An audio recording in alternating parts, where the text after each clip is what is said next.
बढ़ते आगे और अब खबर लाखों करोड़ों लोगों से जुड़ी मैगी को लेकर ये बड़ी खबर है। मैगी बनाने वाली कंपनी नेस्ले को बॉम्बे हाई कोर्ट से फौरी तौर पर राहत मिली है। मैगी को लेकर बॉम्बे हाई कोर्ट ने कुछ शर्तों के साथ बैन हटाने का आदेश दिया है। अदालत ने कहा है कि 6 हफ्ते बाद मैगी को बेचने की इजाजत दी जाएगी, लेकिन इन 6 हफ्तों में मैगी के सैंपल्स के नए सिरे से 3 लैब्स में जांच की जाएगी और ये सारी लैब सरकारी मान्यता प्राप्त होंगी। रिपोर्ट आने के बाद जब मैगी को खाने के लिए सुरक्षित पाया जाएगा, पॉजिटिव रिपोर्ट अगर ये आती है तो उसे बाजार में बेचने की इजाजत मिलेगी।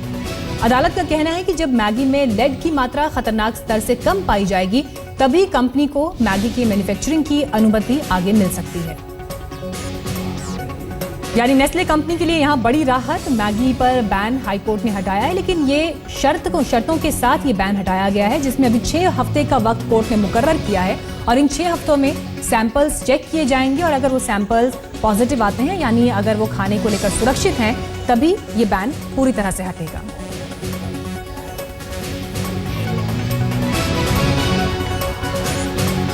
और मुंबई से हमारी संवाददाता विद्या हमारे साथ जुड़ेंगी, उनसे हम बात करेंगे। लेकिन आइए बढ़ते हैं आगे। नेस्ले ने बॉम्बे हाई कोर्ट के आदेश को लेकर राहत की सांस ली है। कंपनी को ये उम्मीद है कि जल्द ही जांच रिपोर्ट आने के बाद मैगी से बैन पूरी तरह से हट जाएगा। कि कोर्ट ने इश्यूज फ्रेम किए हैं। कोर्ट ने अभी का कहा है कि जो बैन ऑर्डर जो पास हुआ था वो अभी लीगली वैलिड या तो टेनेबल नहीं है, लेकिन कोर्ट ने कंडीशन इम्पोज करके कहा है कि जो पिटिशनर के पास जो सैंपल्स है वो 3 लेबोरेटरीज टेस्ट करेगी और वो टेस्ट होने के बाद वो 6 हफ्ते लगेंगे उस टेस्ट को। अगर वो 3 लेबोरेटरी जो हाईकोर्ट ने ऑर्डर में, जिनका नाम हाईकोर्ट ने ऑर्डर में दिया है, तो वो अगर कंक्लूजन पे आते हैं कि लेड परमिसिबल लिमिट में है, तो ही मैगी आगे वो नेस्ले को परमिशन दिया है मैन्युफैक्चर और सेल करने के लिए। केंद्रीय खाद्य प्रसंस्करण मंत्री हरसिमरत कौर ने कहा कि मैगी पर बैन को लेकर food safety and standard authority of India को तय करना है कि वो अदालत में अपील करेंगे या नहीं। मंत्री हरसिमरत कौर ने कहा कि हर हाल में लोगों की सेहत का ख्याल रखना होगा। हमारे साथ हैं केंद्रीय मंत्री हरसिमरत कौर सिंह बादल। हरसिमरत जी, जिस तरह से मुंबई हाई कोर्ट का फैसला आया है, क्या आपको लगता है कि मैगी के बारे में जो कुछ सरकार की तरफ से कहा गया वो थोड़ा जल्दबाजी थी? देखिए, ये मैं नहीं फैसला कर सकती। जो भी सरकार ने कहा, उन्होंने किस तथ्यों के आधार पे कहा, ये महकमा मेरे अंडर नहीं है। सारा कुछ कोर्ट में गया है, दोनों पार्टियां अपना पक्ष रख रही हैं। जो अदालत का फैसला होगा वो बिल्कुल क्लियर होगा कि कौन सही था और कौन गलत था, तो उस फैसले का हम लोग इंतज़ार करें। लेकिन आज जो अदालत ने जो फैसला सुनाया, मैं उसको वेलकम करती हूँ, क्योंकि मेरा हमेशा ये सोचना रहा है कि बहुत ट्रांसपेरेंट सिस्टम्स होने चाहिए, प्रोटोकॉल्स बने होने चाहिए कि मैन्युफैक्चरर को क्या फॉलो करना है, टेस्टिंग वाले को कैसे टेस्ट करना है, और कंज्यूमर को यह भरोसा होना चाहिए मैं जो खा रहा हूँ वो मेरे हेल्थ के लिए बिल्कुल सही है। ये सिस्टम बिल्कुल ट्रांसपेरेंट हो सकते हैं और जितने ज़्यादा हो उतना ही फ़ायदा कंज्यूमर का, इंडस्ट्री का और मैन्युफैक्चरर का और लोगों का भी, क्योंकि ये प्रोसेसिंग इंडस्ट्री ऐसी है कि जितना ज़्यादा प्रोसेस होगा उतनी वेस्टेज घटेगी, अवेलेबिलिटी बढ़ेगी तो कीमतें भी लगाम में रहेंगी, इन्फ्लेशन घटेगी। फार्मर्स को भी फ़ायदा है, कंज्यूमर्स को भी फ़ायदा, और ये बहुत बड़ी एम्प्लॉयमेंट जनरेशन करने वाला एक सेक्टर है। तो इस सेक्टर को जितना इनकरेज किया जाए वो बहुत इस सेक्टर के लिए अच्छा होगा। हमने देखा कि जब मैगी पर बैन लगा तो उसके जैसी जो कुछ और चीज़ें थीं जिन पर बैन नहीं था, जिनका मार्केट में प्रोडक्ट्स आ रहे थे, वो सब उसी तरह धड़ल्ले से बिक रहे थे। इसी तरह पहले भी हुआ, जब कोका कोला और दूसरी चीज़ों पर बैन लगा तो उसी की सिमिलर जो चीज़ें थी वो मार्केट में दिखती थी। क्या आपको लगता है इसको लेके अब कुछ गाइडलाइंस बननी चाहिए कि सभी के लिए टेस्टिंग एक जैसी हो? ये तो मैं शुरू से कह रही हूँ, काफ़ी साल भर से जब से मैं इधर आई हूँ और मुझे इंडस्ट्री आके बार बार मिल रही है और काफ़ी चीज़ें कह रही है।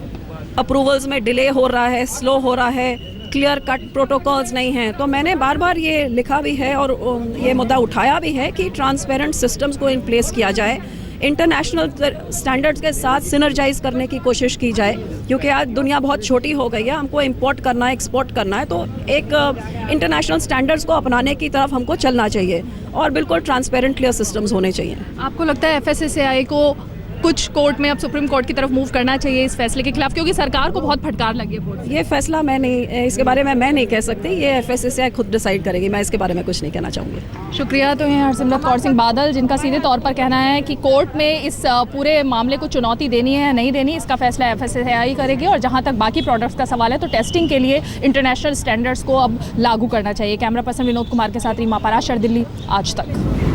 और इस वक्त और जानकारी के साथ हमारे संवाददाता मुंबई से विद्या जुड़ गई हैं, उनसे हम बात करेंगे। विद्या, कई पहलू हैं इस पूरे केस के, लेकिन सबसे पहले आप हमें तफसील से ये बताइए कि कोर्ट ने अपने फाइंडिंग्स में क्या पाया, किस आधार पर फैसला लिया? क्योंकि पहले मैगी के सैंपल्स जब नेगेटिव पाए गए थे तो देश भर में उसे बैन किया गया, तो कोर्ट ने कहाँ इस जांच में कमी पाया और अपने फैसले में क्या कहा? जी देखिए, दो मुख्य मुद्दे थे जो बॉम्बे हाई कोर्ट के सामने थे।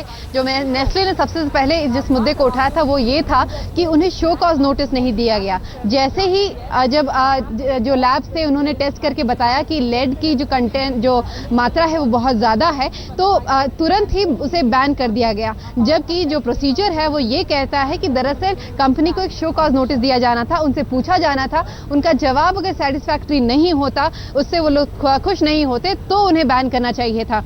हाईकोर्ट का कहना था कि यही वजह है कि ये जो पूरा डिसीजन है वो आर्बिट्ररी है, वो जो प्रिंसिपल्स ऑफ नेशनल जस्टिस का जो मुद्दा है उसे ठीक से फॉलो नहीं किया गया है। और यही वजह है कि इस पूरे इसमें जो क्योंकि प्रोसीजर नहीं हुआ है तो पूरा दिक्कतें आई हैं, इसी वजह से बॉम्बे हाईकोर्ट नाखुश था। और दूसरा मुद्दा जो बॉम्बे हाईकोर्ट के सामने था वो ये था कि दरअसल जो टेस्टिंग हुई थी वो एक्रेडिटेड या मान्यता जिन लैब्स को थी उनमें नहीं हुई थी।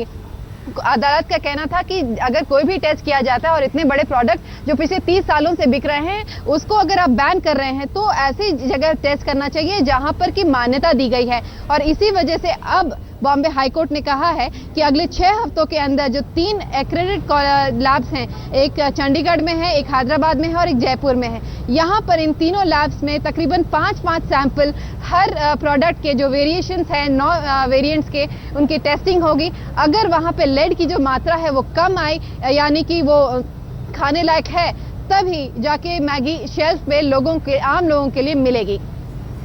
इसके अलावा विद्या की जानकारी ये भी मिल पा रही है कि जिस तरह से सीधे तौर पे ये कहा जाएगा कि इन्वेस्टिगेशन पर कोर्ट ने पूरी तरह से नेस्ले के पक्ष में फैसला दिया है, तो ऐसे में अथॉरिटीज़ के लिए झटका है, अथॉरिटीज़ ने जो जांच की उसके लिए झटका है, तो अथॉरिटीज़ क्या इसके लिए आगे अपील कर सकती हैं, सुप्रीम कोर्ट में जा सकती हैं? कुछ इस पर रिएक्शंस मिल रहे हैं?